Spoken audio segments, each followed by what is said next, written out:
Hello everyone! Magandang araw sa inyong lahat. Welcome back sa aming YouTube channel, Farm TV Realty Lopez. This is Luis, either one of your site locators today. At ngayong araw po ay nandito tayo sa bayan ng Lopez, Quezon. Meron po tayong isa site na property na may sukat or lawak na 2.3 hectares o hektarya. Mula po sa town proper ng Lopez, may mga 6 kilometers po ang layo. So, ang property ay magsa-start dito sa may Madre Cacao na to, papunta doon. Then, papaganon siya. Paganon. So, as you can see, may tubigan or palayan dyan. Merong kasamang 5 pitak or tubigan yung property. As you can see, ang daan natin is cemented naman. Although may pagkamakitid siya or narrow, kasya ang motor dito, although hindi lang kayang pasukin ng malalaking sasakyan like kotse. So, kayang pasukin ng motor. And may mga parts na medyo hindi siya cemented, pero most of the parts naman is cemented. So, kayang pasukin ng motor. Ayan. So, as you can see, ayan. Flatland siya, siguro 95% flatland and 5% lang is yung medyo uphill or semi-slope. Okay. So, may pagkamakputik lang ngayon dahil umulan. Okay, maraming source of electricity. As you can see, ayan yung poste. May signal din ng phone.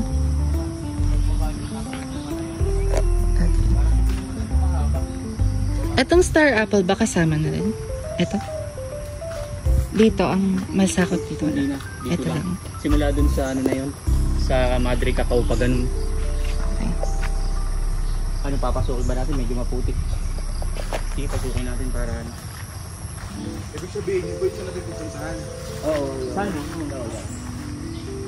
Para ma-videohan nyo na rin kung sakali.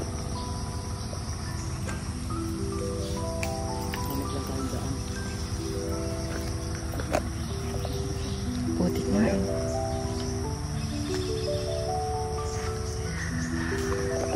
As you can see, may mga puno ng mangga.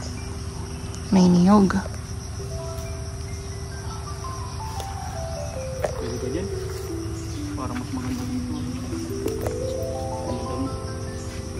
Pero sino po ang nagpasak sa inyo nun? Si Rolly. Hindi located ni Mama sa ano. Sige tayo. Pabila. 1.1 po palang tele. Hindi masyadong ano. Hindi masyadong po.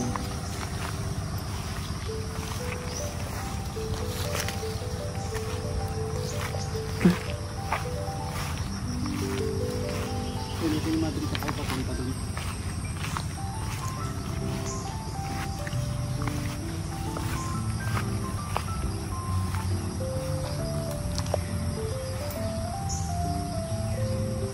Ayan.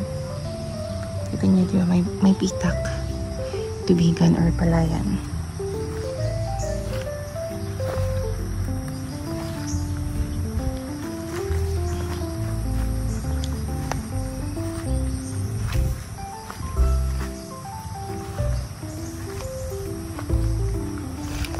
Ayan, medyo may pagkamaputik lang talaga dahil umulan.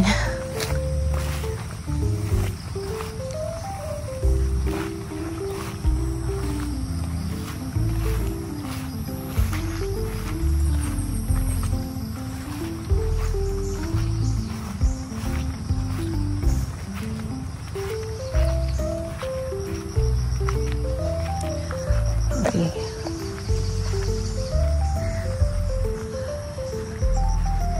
Meron ditong puno ng rambutan. Dalandan lang ka.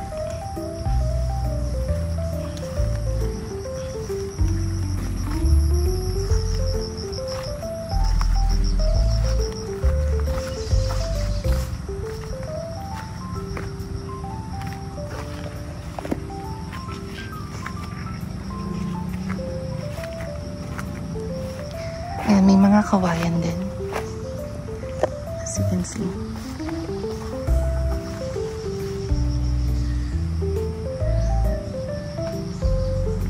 Mga hardwood dito is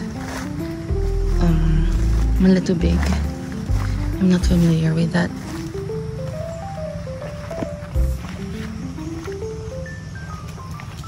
Dito pa yan, dala pa itong puno na to, posible.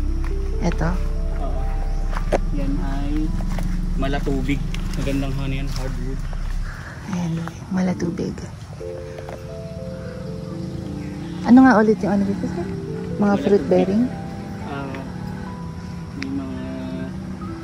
May mangga, may 10 punong mangga, may star apple, may 10 punong kakao. Maraming kakao dito. Mga nasa 100. Tapos guyabano. Yan muna lang muna ito para may reference. Ito tama pa pa.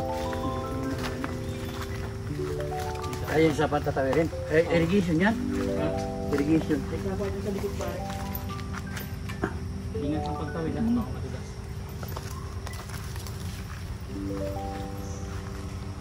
Alright. Bali na dito yung ilog. Sa likod ng kawayan. Okay.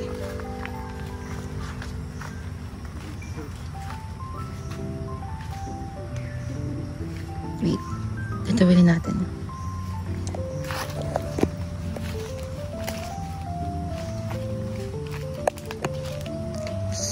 Medyo madulas.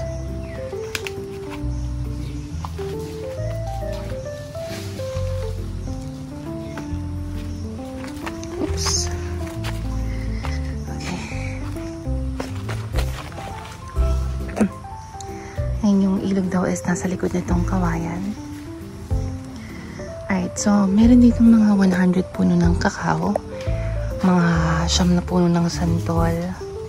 May star apple mga 10 din na puno. Ayan. Ayan, kakao na yan, oh. Mga kakao.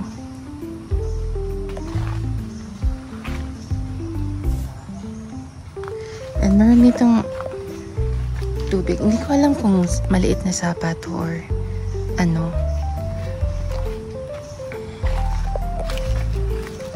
Okay.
Tingnan natin yung ilog.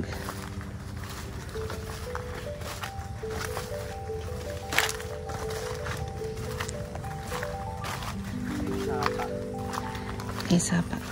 Pinakabawi din rin.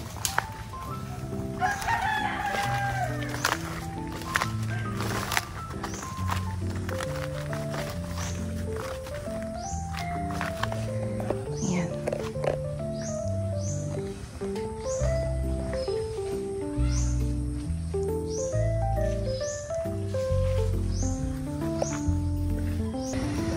Alright, so as you can see, nasabi ko rin kanina, na may 5 pitak or tubigan dito sa may property. So, mula dun sa Malikakaw na yan, bali papunta dun yung pitak natin. Basta 5 pitak yung included sa property.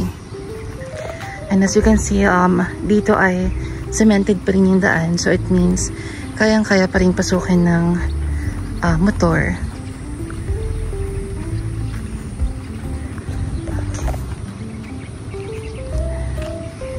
Ang ganda ang panahon ngayong araw.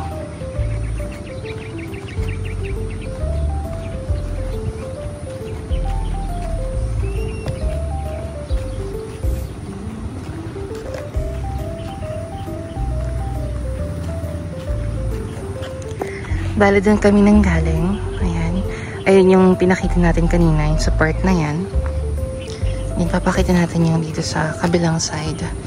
Parang meron daw mga kalahating hektarya pa na sakop dito sa side na to. So I think this property is really good for investments. Since may pitak naman na, may mga tubigan. Pwedeng pagtaniman ng palay. And ng iba pang mga fruit bearings or kung anong gusto nyong itanim. Since may katabi siyang sapa.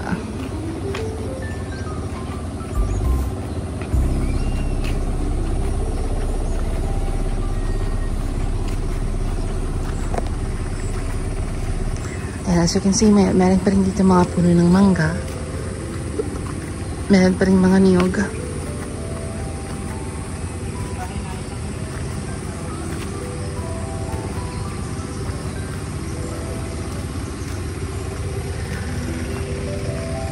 Okay, may pagkamaputik lang din ulit dito sa part na to.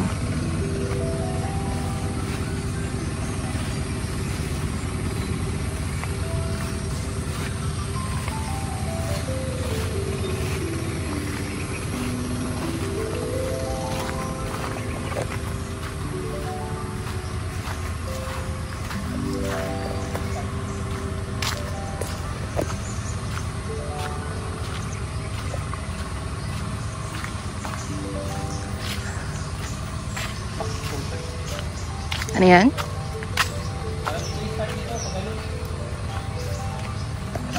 Dito yung start. Okay, dito yung start ng property. Bala ito ay daanan lang, yung dinaanan natin kanina. May lumang bahay. Ito naman siya ng kuryente. Ang tubig dito. Ayan, merong wire ng kuryente.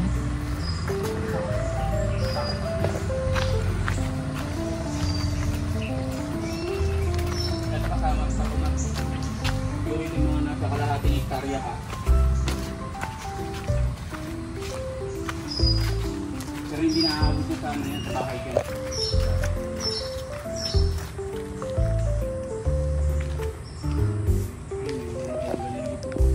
Dito papasok pa dito. Hindi na lang naaabot yan sa bahay na yan. Hindi na naaabot yan pag ganun siya. Pero i-start doon paakyat. Ayan, ito yung sinasabi kong medyo pa-uphill or pataas na konti.